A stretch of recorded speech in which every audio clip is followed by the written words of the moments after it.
Hey everyone, it's your favorite housewife, Izzy. I want to talk about my Guadalajara trip this week. I know you guys are all following me on TikTok, so you got a little bit of the tea, but I'm going to go into detail.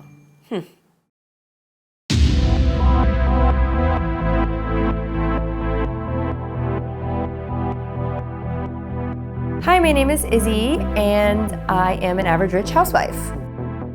An average rich housewife is a housewife, obviously, but we're average rich. We're not quite as wealthy as J-Lo and Jay-Z, but not quite living in the boroughs. I'm gonna let you into my world. The friends, the chaos. Can I have a really dirty Grey Goose martini? The restaurants, the fashion, all of it. You're going to see the inside world of an actual Manhattan housewife.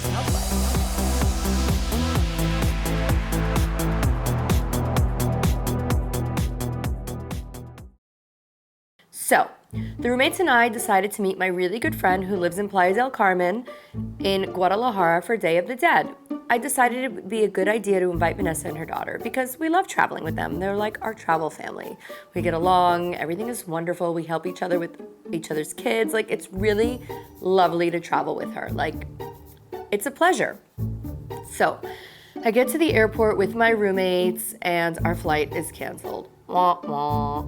That set the tone for the trip. So we go home, we got a really early flight the next day. I ended up not canceling my hotel because I figured I was going to get in early so I would want my suite ready when I got there. It would be like 11 a.m. I don't want to wait till check-in at 4. Fine, I already paid for it, I'm keeping it. Also, Vanessa had told me she was going to bring a friend of hers, a mom from school, and her daughter as well. So I said, you know what, the more the merrier. We're all moms with kids. It's gonna be great. So I fly in the next day. First of all, I fly Volaris. I don't know if anybody knows what Volaris is. It's like Spirit of Mexico. So I literally didn't even have room to put my 5'2" feet. So I'm already annoyed after 5 hours on this plane, folded up like an accordion. And I arrived to my hotel. So I'm excited, I'm gonna have a drink, it's gonna be great. So our flight was canceled due to weather yesterday, and we got on this Polaris flight. And basically it makes Spirit look like first class. It's a 5-hour flight. 5-hour flight, and the seats are so small. Take a look. I hope this does not set the tone for our trip.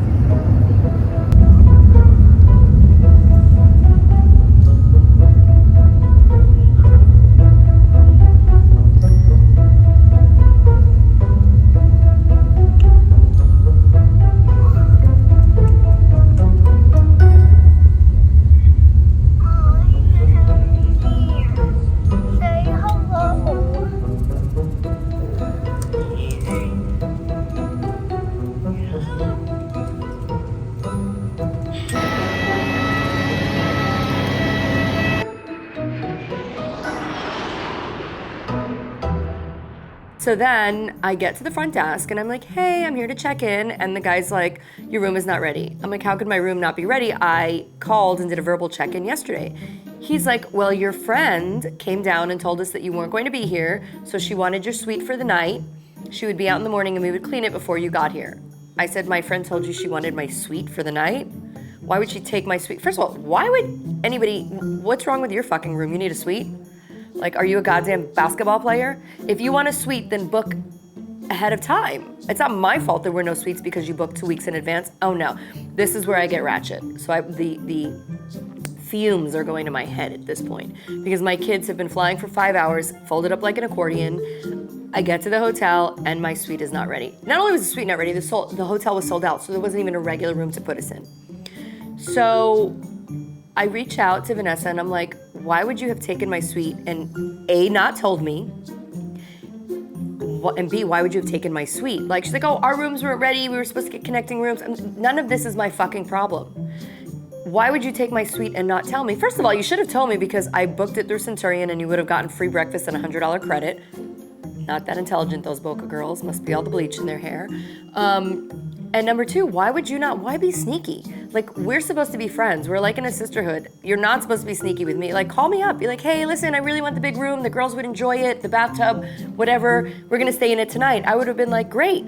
Keep the keys. Don't check out. I'll just come in and we'll do a transfer in the morning and have her clean. But like I said, the bleach must get to their head because they're not that intelligent. So I'm livid about the suite. Livid that I wasn't told. Livid that my suite is not ready. She's here saying, no, the hotel manager offered it to us. That's a lie. The hotel manager didn't offer you anything. He told me he didn't. I believe him. And anytime anybody says, do you believe him over me? It means they're lying, because I've used that line all of my 20s and 30s.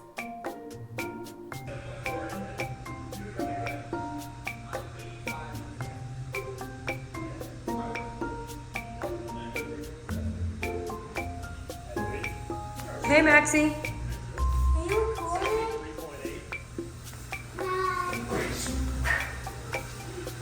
Oh, fuck. I think I cracked one of my nuts. Hi. Bath is ready, go ahead.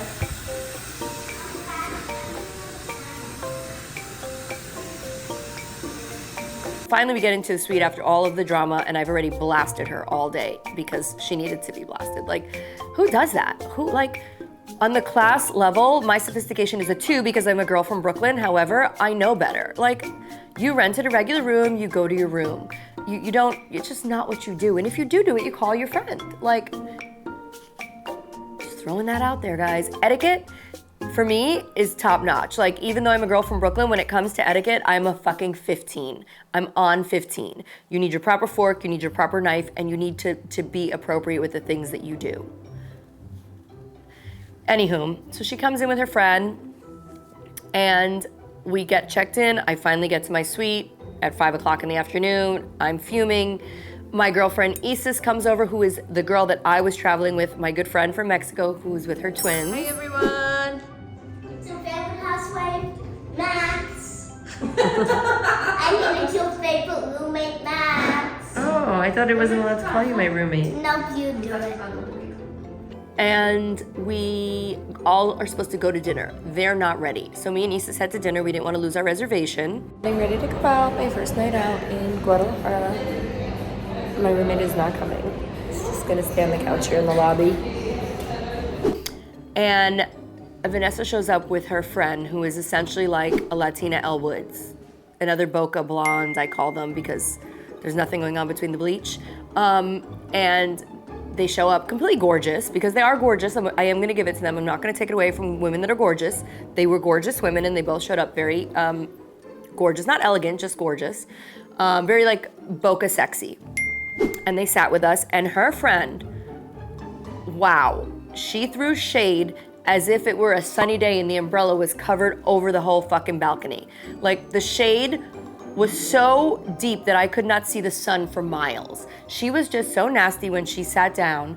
It almost pained her to sit with me and my friend and have a drink. We had left the kids all in a room with the babysitter, so that was fine. And then the babysitter calls, or the daughter calls her, and she had an issue. She had an argument with Simon. They were wrestling. She said her phone broke. So obviously I called the babysitter. There's an adult in the room. The babysitter was like, they were play fighting, yes. The phone did fall, yes. It is not cracked, no. But they were play fighting. She said Simon slapped her or choked her. The babysitter said that's not true. So clearly I'm believing the adult babysitter, who is my friend's babysitter for a long time. They need to leave because her daughter's phone is broken. They need to rush out. They need to leave. Like, girl, you just rolled up. I know you got a yacht. You live in Boca. Call fucking insurance and have American Express deliver a phone in the morning. Like, it's not that serious. It's an iPhone 14. It's not like, nothing is that serious. She's not injured. I am not getting up from my dinner for my child's phone for anybody. Sorry, but apparently they didn't want to be there, so they left. Like, nobody just leaves a dinner. Who leaves a fucking dinner? Brandon, you leave a dinner? Like, my kids are kids. If my kid called me and said my phone broke, first of all, I'd be like, it's your fucking phone. You're responsible for it. Don't blame another child for breaking your belonging. It is your belonging, but that is the difference between someone from the hood. Like, it is your belonging. You broke your belonging. You were fucking responsible for it. And I'm not running home, ruining my dinner because your phone broke. Like, that's your business, chick. Deal with it till tomorrow. I'm enjoying my cocktails. I'm a grown fucking ass woman. So they run home. Mind you, when this woman's little girl walked into the room to stay with the babysitter, her first words were, "This room was so much better when it was ours." Now, I don't argue with children, so I left it alone. However, it was never yours. you didn't book in time. Just throwing that out there. The tea is being released today because this person spoke poorly of my child, and let me tell you, when you speak poorly of my child, only fucking hell can help you. Jesus himself can rise back up from the dead, and you are still going to be in motherfucking trouble. Anywho, that was the dinner, and the next day, we woke up, and things were a little better. The sun was shining. It was gonna be a good day. I spoke to Vanessa before we went to bed. We hashed it out. Everything was wonderful. You know, all of that anger just seemed to dissipate. Vanessa is a good friend of mine. I considered her like a sister, like really, really a good friend. Like, I told her my secrets. I kept hers. I will always keep hers. I will take them to the grave. Some things sisters just don't do. No matter what they do to you, you always take the high road. And for me, this is all minuscule drama, but it is drama, and it's enough for me to say goodbye to a friend. However, I didn't say goodbye. I made up with her. We had another day on the trip, and it was, you know, time to do that. And I had my girlfriend Isis, who I love, and I was gonna enjoy my time with her. She was my good friend who I went to see, and I wasn't gonna ruin that for a few Boca Blondes. Stay tuned next week, because we're gonna tell you what happened on the rest of the trip and you know, how things went for us and our friendship and how everything turned out. And sometimes in life, just when you think it's gonna go bad, it goes good or worse. Stay toxic, my friends. Hey everyone, it's your favorite housewife, Izzy. Don't forget to subscribe. And we'll see you next week.